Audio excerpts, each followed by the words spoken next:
Olá, estamos hoje com a maestrina Rita de Cássia Fucci Amato. Ela é autora do livro Memória Musical, Retratos de um Conservatório. Rita, que é pós-doutoranda pela USP, investigou neste livro a história da música em São Carlos, desde suas origens até os anos 90. Bom, Rita, primeiramente gostaria de agradecer sua presença e queria que você nos explicasse qual o papel do piano na cultura são-carlense. O piano na cidade de São Carlos possui uma trajetória muito bonita, porque vem desde a época dos imigrantes italianos que vieram aqui com a lavoura cafeeira e que trouxeram seus modos, que trouxeram sua prática musical nas famílias que aqui se encontraram. E ele passa a frutificar no momento mais importante de São Carlos, na década de 40. Mas São Carlos já tinha uma vocação educacional muito grande, porque São Carlos já tinha o Colégio São Carlos em 1905, ele já tinha a Escola Normal em 1911, já tinha a Escola Industrial em 1930, e em 47, quando a professora Cacilda Marcondes Costa resolve criar o conservatório, você já tinha fomentado na cidade todo o ensino de música e de piano pelos professores particulares. Então, a ideia que eu tive em resgatar, em tornar essa pesquisa uma referência para São Carlos e resgatar essa memória, vem do trabalho que eu desenvolvi na Universidade Federal de São Carlos, porque eu fiz mestrado aqui na universidade. Quando eu quis ingressar no doutorado, já existia uma linha de pesquisa sobre história de instituições educativas, coordenadas pelo professor Paolo Nozella e Esther Buffa, em que eles já estavam escrevendo a história da escola normal, da escola industrial, e estavam com o projeto da escola de engenharia de São Carlos. Então, um momento, em 1947, quando a professora Cacilda cria o conservatório, você já tinha toda uma vocação da cidade para que tivesse uma instituição com um rigor pedagógico como o conservatório. Então, o que eu posso dizer para vocês é a importância da imigração italiana, espanhola, portuguesa, árabe também na cidade de São Carlos. São Carlos era conhecida como a Piccola Calábria. Então, você imagina o que você tinha de cultura musical.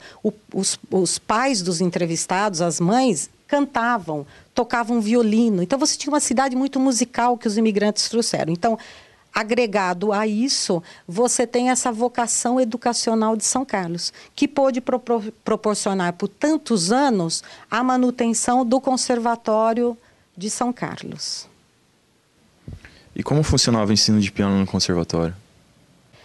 O ensino do piano no conservatório, que era inspirado num modelo europeu, então veja bem, eu tenho o Conservatório de Paris, que acaba disseminando todo o ensino de piano para o mundo, chega até São Paulo em 1906, com a criação do Conservatório Dramático e Musical. Neste conservatório, Dona Cacilda vai estudar piano. Ela nasceu aqui em São Carlos, mas ela vai estudar piano no conservatório e se diploma com muita distinção. A professora muda-se aqui para São Carlos e vai imprimir no Conservatório de São Carlos a mesma metodologia que era praticada no Conservatório Dramático Musical de São Paulo. Então, é uma cultura europeia musical, baseada em gradações. Então, eu tenho um ensino de piano feito em 9 anos, você imagine, 9 anos de estudo de piano, em que você tem que cumprir ao longo desse tempo alguns requisitos básicos. Então, você tem exames semestrais e tem os exames finais para passar de ano. Então, você tem toda uma listagem que você tem que tocar. Czerny, Bach, Beethoven, Mozart, Chopin e assim por diante. Então, você tem toda essa regra, essa pedagogia, essa metodologia de ensino que vem de São Paulo e é aplicada aqui em São Carlos por Dona Cacilda no Conservatório de São Carlos. Outra coisa muito importante que eu devo colocar é que o conservatório expedia diploma, ele era reconhecido pelo MEC. Então, isso era um fator de distinção e de prestígio para as pessoas, para os alunos que frequentavam. Então, não era um estudo, não era uma escola livre, como vocês conhecem hoje em dia. Ele era um estudo com todo o rigor pedagógico e com toda a sofisticação, inclusive porque no conservatório as alunas tinham que executar peças públicas. Então, existiam os concertos, em que tocava quem estava no segundo, terceiro, quarto, quinto ano, existiam as formaturas. Então, era um ensino muito ligado à performance. Você tinha que executar o piano publicamente, você tinha esses concertos. Então, era um ensino de muita distinção e um ensino que envolvia muito os seus alunos e os seus familiares, que acabavam aguardando, no fim do ano, essas apresentações com todo o requinte de uma performance de um grande artista. Guilherme, eu comentei com você dessa importância da família, né, dos imigrantes. Quem frequentava o conservatório eram as moças. E eram moças que estavam, entre aspas, à espera de um belo casamento. Então, estudar piano naquela época era como se fosse um dote. Então, as famílias de classe média, em toda a sua organização, em todo o seu capital cultural e social, davam uma importância extrema para o ensino de piano. Então, você tinha uma moça bem educada, provavelmente no Colégio São Carlos, que era o colégio das irmãs sacramentinas que vieram da França, então falavam francês. Então, imagine uma moça falando francês, tocando piano, era um fator de sedução a mais para os futuros engenheiros que viriam frequentar aqui a escola de engenharia, porque se o conservatório foi criado em 47 e a escola de engenharia em 48, você já tinha uma afluência de homens na cidade, de estudantes de engenharia. Então era um dote, era então prestígio, distinção, que esse conservatório dava. E também por quê? Porque você tem um outro fator agregado a isso, que é a raridade deste diploma. Então, poucas pessoas tinham, poucas mulheres tinham esse diploma. Então, numa família de classe média, em que você tinha uma moça que tocava piano, imagine que executava suas peças nas reuniões que tinham em casa, ou mesmo nos teatros, isso é uma coisa muito importante, é um capital social, um capital cultural. Então, a grande maioria dos alunos eram mulheres. Alguns homens se destacaram por frequentar o conservatório. Segundo as minhas entrevistadas colocam, a professora Cacilda até tinha uma certa queda por homens, porque ela entendia o quê? Que esses homens, esses pianistas, poderiam virar profissionais do piano. O que ela não acreditava tanto nas mulheres, porque as mulheres nessa época, década de 40, 50, 60, elas não saíam de casa ainda para estudar. Eu sou de uma geração que sai para estudar em 79, que vai fazer universidade fora da cidade. Então, é um outro entendimento. A professora falava, bom, eu faço desse rapaz um belíssimo pianista e ele pode virar um concertista, que era o grande sonho e o grande alento da professora Cacilda. Porque o que aconteceria com as mulheres?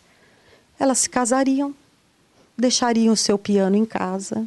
Quando engravidassem, se não tivessem dinheiro, qual era a primeira peça, qual o primeiro móvel que elas se desfariam para ajudar no parto?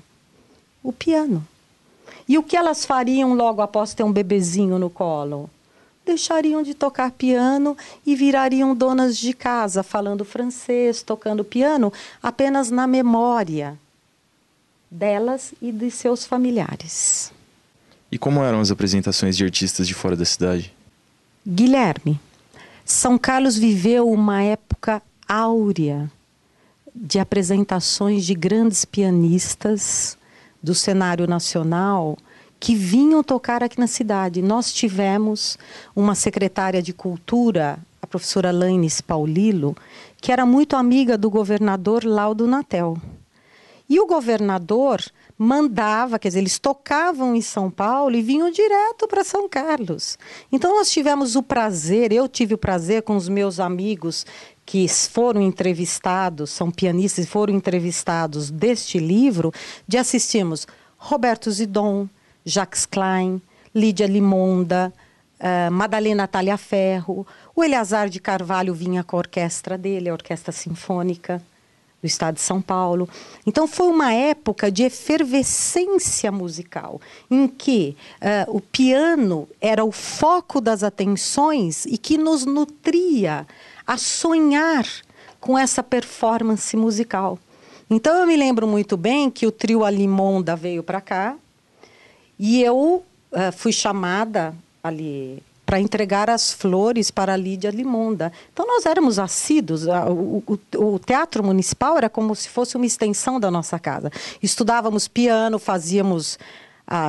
frequentávamos o colégio. Eu estudei no Álvaro Guião toda a minha vida. E a gente ia aos concertos à noite. E aquilo lá era um deleite. Aquilo lá era uma coisa extraordinária. Porque você não precisava viajar para São Paulo para assistir os grandes, porque eles vinham necessariamente, eles chegavam em São Carlos e executavam e conversavam com a gente nos bastidores, nos contavam. E São Carlos também teve um pianista extraordinário que morou aqui em São Carlos, que foi o professor Antônio Munhoz. O professor Antônio Munhoz foi meu professor de piano, mas ele estudou no Conservatório Dramático de São Paulo, como a professora Cacilda, ganhou 2 medalhas, foi um dos únicos homens a ganhar medalhas no Conservatório Dramático, e ganhou bolsa para estudar em Paris. E fez vários concertos em Paris. Ele estudou com Cortot, com Landowska, com Marguerite Long. Então, São Carlos, além do conservatório, ele teve esse grande pianista e esse grande professor de piano particular. Então, nós tínhamos todo esse celeiro, essa magnitude musical que a gente respirava ali no centro da cidade. Quando eu estudei com o professor Munhoz, ele morava ali na esquina, perto da Igreja São Sebastião. O conservatório era ali na 9 de julho, com a Marechal. E a professora Helena Gomes também dava aulas particulares. Então você tinha a música, às vezes a gente passava, estava caminhando ali pelo centro, você ouvia, ai, quem está tocando piano? Que professor que está dando aula? A Léa Patrizzi também dava aulas. Então você tinha, São Carlos respirava a música e respirava o piano.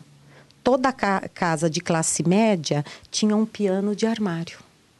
E isso era um fator além de distinção, era um fator de prazer, de deleite. As pessoas não assistiam televisão como elas assistem hoje.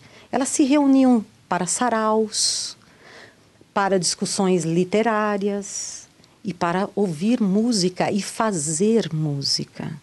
O que é um pouco diferente da situação que a gente vive na atualidade. Rita, sobre as entrevistas que você fez nesse livro, nos fale um pouco sobre os seus entrevistados. Olha, o livro, eu procurei selecionar os entrevistados que tentassem mapear toda a história do conservatório. Foram 44 anos de vida do conservatório, de 47 a 91. Então, eu entrevistei a dona Leonete Zambel, que foi uma das primeiras professoras. Ela deu 5 anos de aula no conservatório. Infelizmente, a professora faleceu em 2001, mas eu consegui a entrevista antes disso. Eu entrevistei a Diana Cury. A Diana tem uma história aqui em São Carlos muito importante, porque ela está há mais de 40 anos sendo organista do Coral dos Encontristas. O Coral dos Encontristas ainda está aqui atuando. E a Diana é uma das formandas. Entrevistei a Lilian Cornacchione Strozzi, que é a dona da escola Ritmo. A Lília estudou, ganhou medalhas no conservatório. Ela ganhou uma medalha com distinção na formatura dela, da professora Cacilda Costa. A Lilian mantém essa escola há muitos anos, deu aula no conservatório por 10 anos. Entrevistei Ideraldo Grosso. Ideraldo também se formou no conservatório. O Ideraldo hoje é professor em Maringá. Ele fez mestrado e doutorado em música. É o pianista por excelência desta turma. Então, ele atua hoje como pianista profissional. Ele sobrevive com isso. A Marinês Cornicelli Bota, que ela fundou a escola CEMUSE, que ainda existe até hoje, e é a diretora da oficina cultural Sérgio Buarque de Holanda. A Claudete Sacomano, que canta em coros, toca piano ainda de vez em quando.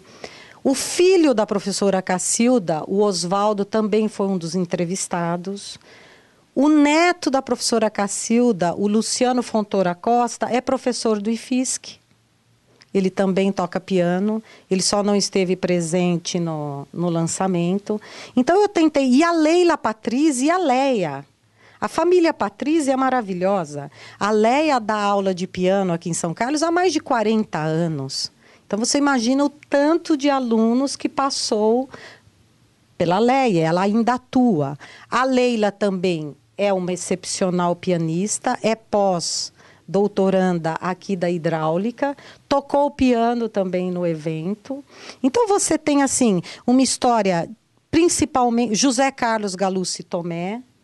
O José Carlos é um exímio pianista, não atua profissionalmente, mas toca piano muitíssimo bem. Ele é promotor em Pirassununga. Então você tem uma história bonita e rica, porque são pessoas que começaram há tanto tempo, mas que a professora Cacilda conseguiu, e o professor Munhoz, né? Porque José Carlos também foi aluno do professor Munhoz, Ideraldo também estudou um pouco, a contragosto da professora Cacilda, mas também estudou com o professor Munhoz. Então você tem uma história muito bonita da trajetória de vida dessas pessoas. O amor à música fez com que essas pessoas permanecessem na música, às vezes não profissionalmente, mas semi-profissionalmente. Então eu acho que eu escolhi desde Leonete Zambel, a primeira, e fechei com a Leila Patrizzi, e a Leila foi uma das últimas alunas da professora Cacilda. Então a Leila, em 94, ainda fez aula com a professora Cacilda antes dela falecer. Então eu tentei mapear e escolher, e me sinto feliz de ter escrito essa história e ter feito parte da história, não do conservatório, mas parte da música em São Carlos. Rita, para encerrar essa entrevista tão agradável, gostaria que você nos falasse um pouco sobre a sua carreira de musicista e de maestrina. Como eu já comentei, eu iniciei meus estudos aqui em São Carlos com a Leia Patrizzi, com a Silvia Barros.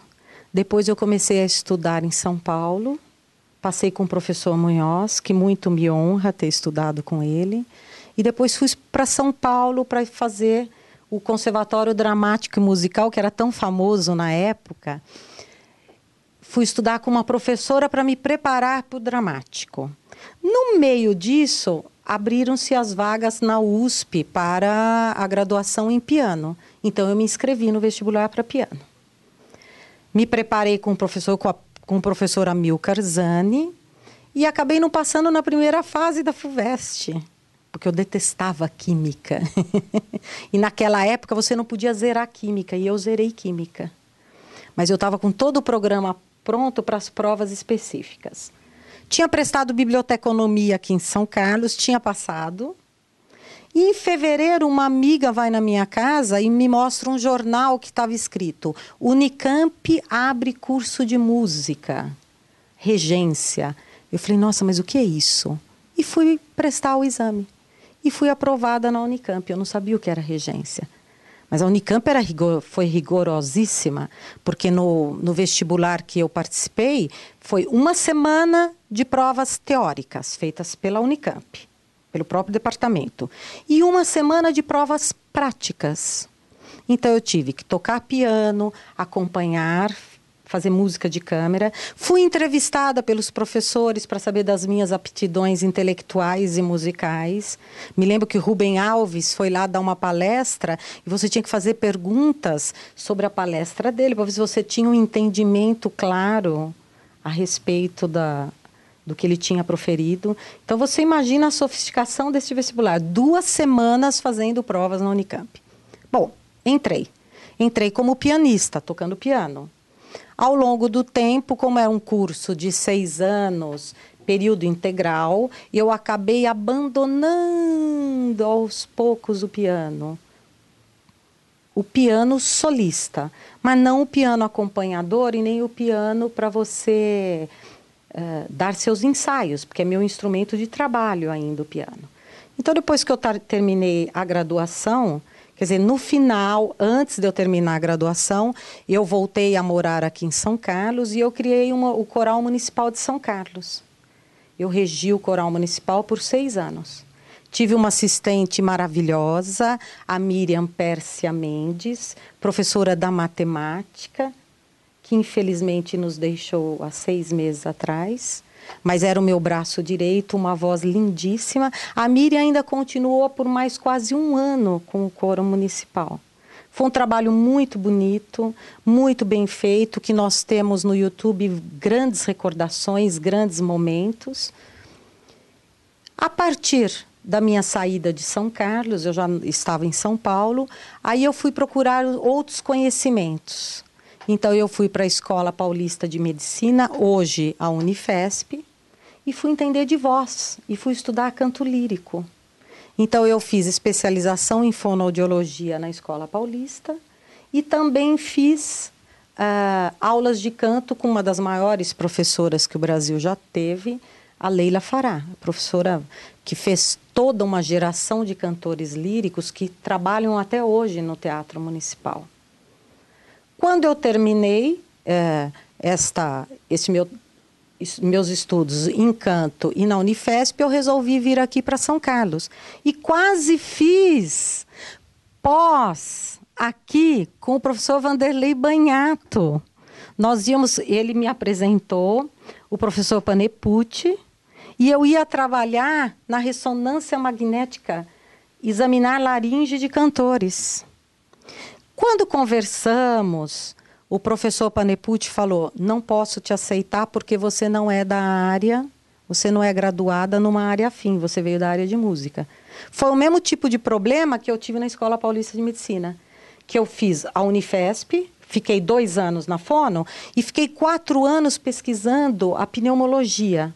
Na pneumologia, eu pesquisei a respiração de cantoras líricas. E não pude defender meu mestrado lá, porque minha graduação era em música, não era na área de saúde. Então, você vê como o mundo traz as suas... Quando eu mudo aqui para São Carlos, depois de estar muito com o professor Vanderlei, alguém ali da física falou: mas vá até a Universidade Federal e vá fazer mestrado na área de educação, o que é uma coisa que não tinha me passado pela cabeça.